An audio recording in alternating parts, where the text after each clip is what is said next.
کل نفس ذائقۃ الموت، ہر نفس نے موت کا ذائقہ چکھنا ہے۔ کویتی کالم نگار عبداللہ الجار اللہ اس دار فانی سے رحلت کر چکے۔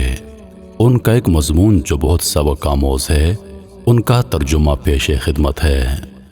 وہ لکھتے ہیں، میں اپنی موت پر بالکل پریشان نہیں ہوں گا اور نہ مجھے اپنی میت کے بارے میں کوئی فکر ہوگی، اس لیے کہ میرے مسلمان بھائی یہ ضروری کارروائی کریں گے۔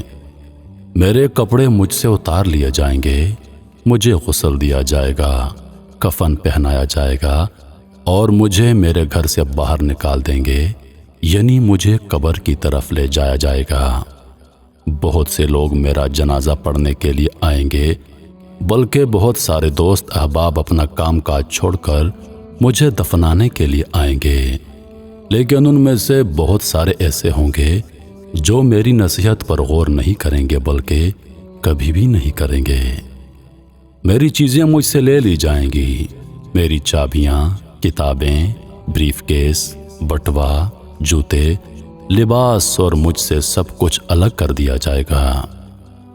اگر میرے وارث راضی ہو گئے تو ان چیزوں کو صدقہ کر کے مجھے بھیج دیں گے تاکہ مجھے فائدہ دے۔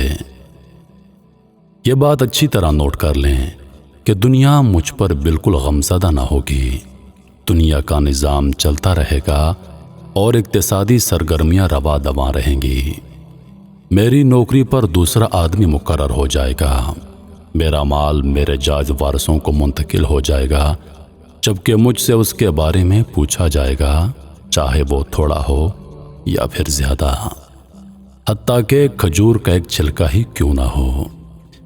میری موت کے ساتھ جو چیز مجھ سے سب سے پہلے چھین لی جائے گی وہ میرا نام ہوگا۔ اس لیے جب میری سانس نکل جائے گی تو لوگ کہیں گے لاش کہاں ہے، یہاں میرا نام نہیں لیا جائے گا۔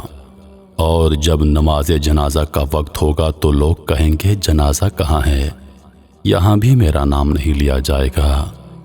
اور جب مجھے قبر میں اتارنے کا وقت آئے گا تو لوگ کہیں گے میت کہاں ہے، یہاں پھر میرا نام نہیں لیا جائے گا۔ اس لیے مجھے دھوکے میں نہیں رہنا چاہیے اپنے نام، نسب، قبیلہ، منصب اور شہرت سے۔ تو کتنی حقیر ہے یہ دنیا اور کتنی عظیم ہے وہ دنیا جہاں ہم سب جا رہے ہیں۔ تو اے زندہ انسانوں، تمہارے غمخوار تین طرح کے لوگ ہوں گے۔ ایک وہ لوگ جو آپ کو واجبی سے جانتے ہیں، وہ کہیں گے مسکین۔ دوسرے تمہارے دوست جو چند لمحے یا چند دن غمزدہ ہوں گے اور پھر اپنی معمول کی زندگی کی طرف لوٹ جائیں گے اور آپس میں ہنسی مذاق کریں گے۔ سب سے زیادہ غم تمہارے گھر میں ہوگا، تمہارے لوگ غمزدہ رہیں گے، ہفتہ، 2 ہفتے، مہینہ یا زیادہ سے زیادہ 1 سال تک، اور اس کے بعد آپ کو یادداشتوں کے ریکارڈ روم میں محفوظ کر دیا جائے گا۔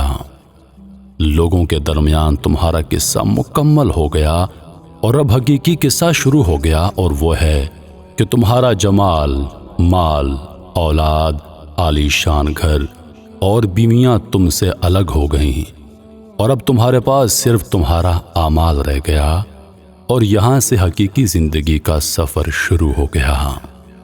سوال یہ ہے کہ تم نے قبر اور آخرت کے لیے کیا تیاری کی ہے؟ اس لیے میرے عزیز پورے شوق کے ساتھ ان امور کا اہتمام کیجیے، فرائض کا اہتمام، نوافل کی کثرت، خفیہ صدقے کی ادائیگی، نیک اعمال۔ رات کے پچھلے پہر اللہ کے سامنے کھڑے ہو کر عاجزی کرنا تاکہ تم نجات پا سکو۔ اگر تم نے اپنی زندگی میں ان امور کے بارے میں لوگوں کو یاد دہانی کرا دی تو تم کو اس کا بدلہ قیامت کے دن میزان حسنات میں بھاری ملے گا۔ مرنے کے بعد انسان تمنا کرے گا، کاش میری زندگی کچھ اور لمبی ہوتی تو میں اللہ کی راہ میں صدقہ کرتا، اس لیے کہ اس نے قیامت کے دن صدقے کا عظیم اجر و ثواب دیکھا۔ تو اے لوگو، زیادہ سے زیادہ صدقہ کرو، اور سب سے بہتر صدقہ اس وقت یہ ہے کہ تھوڑا سا وقت نکال کر اس مضمون کو آگے بھیج دو، اس لیے کہ پاکیزہ بات بھی صدقہ ہے۔ اللہ تعالی ہمیں اپنی زندگیوں کو بامقصد کاموں میں لگانے کی توفیق عطا فرمائے۔ آمین یا رب العالمین۔